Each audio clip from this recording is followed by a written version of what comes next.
ಮುಖ್ಯಮಂತ್ರಿ ಆಗ್ತಾನಪ್ಪ ಅಂತೀವಿ, ರಾಜಕೀಯ ಸ್ವಲ್ಪ ಹೊಡೆದು ಬರ್ತದೆ ಅಂತ ತಿಳ್ಕೊಂಡು ಪರಮೇಶ್ವರ್ ಅವ್ರು ಮುಂದಿಟ್ಟ ಡಿ ಕೆ ಶಿ ಅವ್ರಿಗೆ ಚೆಕ್ಮೇಟ್ ಮಾಡ್ತಾ ಇದ್ದಾರೆ. ಅದು ಡಿ ಕೆ ಶಿ ಅವ್ರಿಗೆ ಗೊತ್ತಾಗ್ಯದ. ಅದಕ್ಕೆ ಅವರು ಸಹಿತ ಈಗ ಒಂದು ಹಂತಕ್ಕೆ ಬಂದಿದ್ದಾರೆ, ನಾನು ಸಿದ್ದರಾಮಯ್ಯ ಸರಿಸಲಿಕ್ಕೆ ಆಗೋದಿಲ್ಲ, ಈಸ್ ಮೋಸ್ಟ್ ಸೀನಿಯರ ಮತ್ತು ಮಾಸ್ ಲೀಡರ್, ಅದಕ್ಕಿಂತಲೂ ಹೆಚ್ಚಿಗೆ ಅಂದರೆ ಕರ್ನಾಟಕದಲ್ಲಿ ಈಗ ಉಳಿದಂಥ ಮಾಸ್ ಲೀಡರಲ್ಲಿ ಇವರೊಬ್ಬರು, ಇನ್ನೊಬ್ಬರು ನಮ್ಮ ಏನಪ್ಪ ಅಂತಂದ್ರೆ ಯಡಿಯೂರಪ್ಪನವರು ಲಿಂಗಾಯತ ಲೀಡರ್ ಅಂತ ಅನಿಸ್ಕೊಂಡ್ರು, ಸ್ವಲ್ಪ ಎಲ್ಲೋ ಮಾಸ್ ಗಿರಿ ಅವರು ಹೇಳೋದ.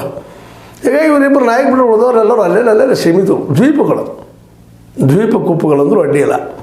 ಹೀಗಾಗಿ ಇವತ್ತು ಸಿದ್ದರಾಮಯ್ಯ ಸೋಸೋಕ್ಕೆ ಸಾಧ್ಯ ಇಲ್ಲ, ನಾ ಮುಖ್ಯಮಂತ್ರಿ ಆಗೋದು ಕಷ್ಟ ಐತಿ ಅಂತ ತಿಳ್ಕೊಂಡು ಅಧ್ಯಕ್ಷ ಸ್ಥಾನ ಏನೋ ಪ್ರಯತ್ನ ಮಾಡಿದ್ರು, ಮುಖ್ಯಮಂತ್ರಿ ಸಲುವಾಗಿ ಆಗೋದು ಗೊತ್ತಾಗ ನಾ ಅದರಲ್ಲೇ ಮುಂದುವರಿತು ಅಂತ ಹೇಳ್ತಾ ಇದ್ದಾರೆ.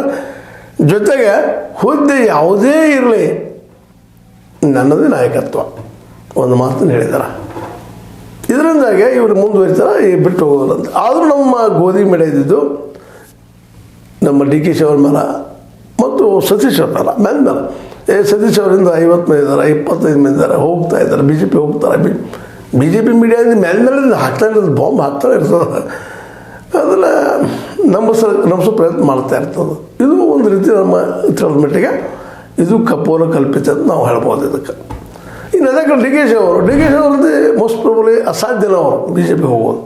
ಆದರೂ ಅವ್ರಿಗೂ 61 ಮಂದಿ ರೆಡಿ ಇದ್ದಾರೆ, ಮುಖ್ಯಮಂತ್ರಿ ಮಾಡೋರು ಅವರು ಬಿ ಜೆ ಪಿ ಅವರು ಅದಕ್ಕೆ ಹೋಗ್ತಾ ಇದ್ದಾರೆ. ಇವುಗಳನ್ನ ಎರಡೂ ಕೇಳಿದಾಗ ಸಹಜ ಅನ್ನಿಸ್ತದೆ ಇದು ಕಪೋಲ ಕಲ್ಪಿತಪ್ಪ.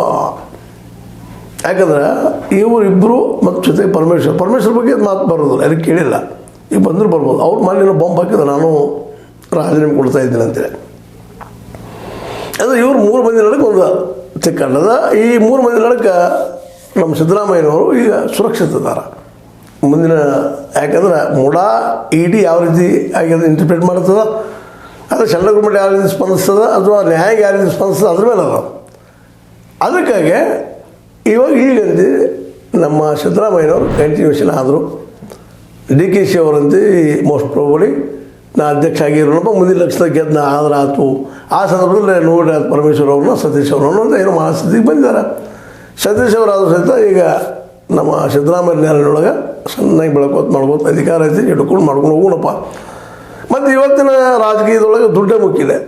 ಯಾವುದೋ ಆಗಲಿ, ಮೀಡಿಯಾ ಇರಲಿ, ರಾಜಕೀಯ ಇರಲಿ, ಇನ್ಯಾವುದೇ ಇರಲಿ, ದುಡ್ಡಿದ್ರೆ ದೊಡ್ಡಪ್ಪ, ಅದಿಲ್ಲಂದ್ರೆ ನಮಗದು ಸಣ್ಣಪ್ಪಗಳ ಏನೂ ಆಗ್ಲಿಕ್ಕೆ ಸಾಧ್ಯ ಇಲ್ಲ ಅನ್ನುವಂಥ ವಾತಾವರಣ ಇವತ್ತು.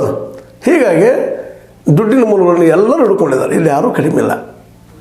ಡಿ ಕೆ ಶಿ ಅವ್ರದ್ದು ದುಡ್ಡಿನ ಮೂಲ ಸಾಕಷ್ಟದ, ಪರಮೇಶ್ವರ್ ಅವರು ಸಾಕಷ್ಟದ, ಸತೀಶ್ ಅವರು ಸಾಕಷ್ಟದ. ಹೀಗಾಗಿ ಈ 3 ಮಂದಿಲಿ ಯಾರೋ ಒಬ್ಬರು ಸಿ ಎಮ್ ಆಗ್ತಾರೆ.